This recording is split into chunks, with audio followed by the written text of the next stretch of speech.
안녕하세요. 서울아산병원 이비인후과 교수 안주호입니다. 이번 동영상에서는 음주와 귀 건강에 대해서 말씀드리겠습니다. 저도 친구들과 편하게 와인 혹은 소주잔을 기울이면서 담소를 나누는 것을 좋아하는데요. 한편으로는 알코올로 인해 건강, 특히 간 건강에 무리가 될까봐 평소 영양제도 먹고 있습니다. 그렇다고 엄청 마시는 건 절대로 아닙니다. 술을 많이 마시면 간 건강에 무리가 오고 심한 경우 알코올성 치매가 온다는 것은 잘 아실 텐데 술을 지나치게 많이 마시면 우리의 귀에는 무슨 일이 일어날까요?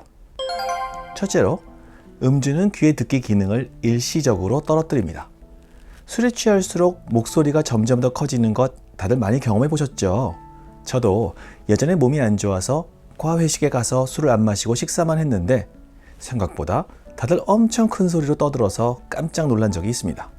물론 저도 회식에서 술을 마시면 목소리가 커지겠죠.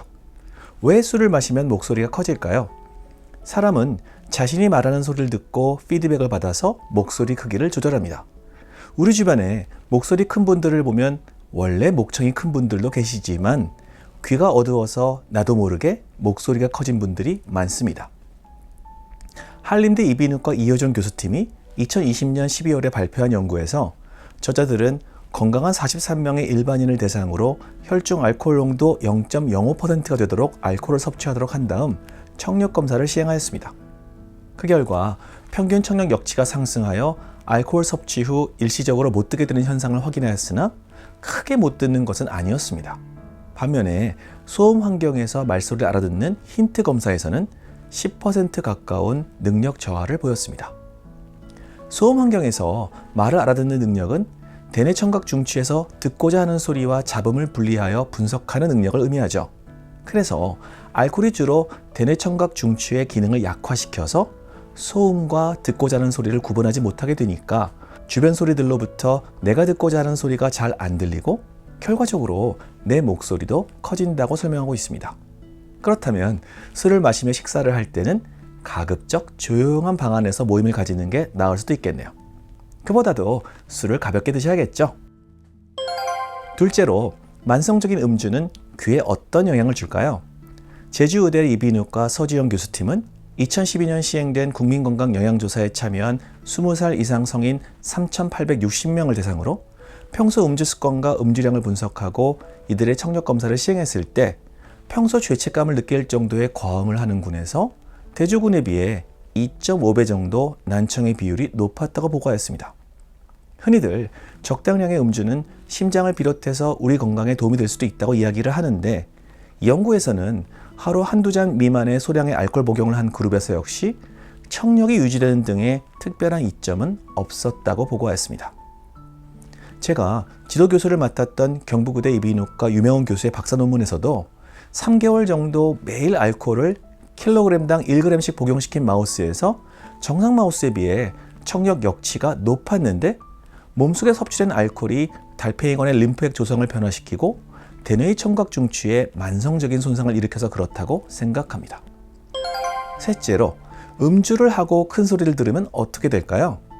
요즘은 코로나라 불가하지만 예전에는 회식 후 노래방 그리고 클럽 등에서 신나는 음악을 듣거나 노래를 불렀죠.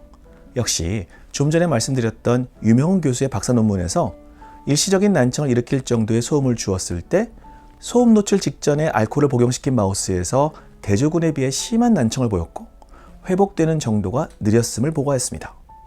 일시적인 난청을 일으킬 정도의 큰 소음에 자주 노출되면 결국 청력이 나빠지겠죠.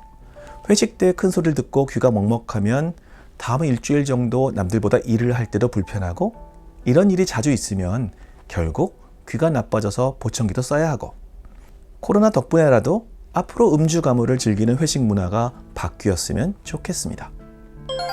넷째로, 음주는 균형 감각에 좋지 않습니다. 흔히 술 많이 마시면 비틀비틀 몸 가누기가 힘드시죠. 대뇌의 뒤쪽 아래에 있는 손에는 귀의 전정기관과 같은 여러 몸의 감각기관들로부터 정보를 받아 몸을 유지시키고 균형을 잡는 역할을 합니다. 그래서 술을 마시면 알코올이 대뇌뿐만 아니라 소뇌의 기능을 마비시키기 때문에 일시적으로 균형을 잡기 힘들어지는 것입니다. 대부분의 경우 술에서 깨면 괜찮아지니까 가볍게 지나가는데 만성 알코올 중독 환자의 경우는 어떻게 될까요? 만성적인 알코올 섭취는 체내 비타민 결핍을 일으킬 수 있습니다. 특히 비타민 B1, 티아민이 부족한 경우 안진, 보행장애 등을 유발한다고 알려져 있으며 비타민 B12, 코발라민이 부족하면 중추신경의 탈수초화를 초래해서 여러 신경학적 증상을 일으키고 비타민 B2, 리보플라빈이 부족하면 청각장애와 전정기능 장애를 일으킬 수 있습니다. 물론 알코올 자체가 여러 신경의 손상을 일으키면서 청각신경과 전정신경에 돌이킬 수 없는 이상을 일으킬 수 있습니다.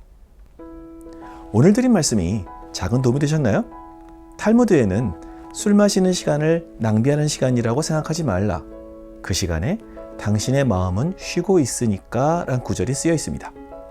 힘든 하루를 마치고 휴식을 취하면서 드시는 한 잔의 술은 우리들의 지친 마음과 영혼을 위로해 주죠. 그렇지만 지나친 음주는 귀를 포함해서 여러분의 건강을 오히려 해칠 수 있으니까 슬기롭게 즐기시길 바랍니다. 감사합니다. 건강하고 즐거운 하루 되세요.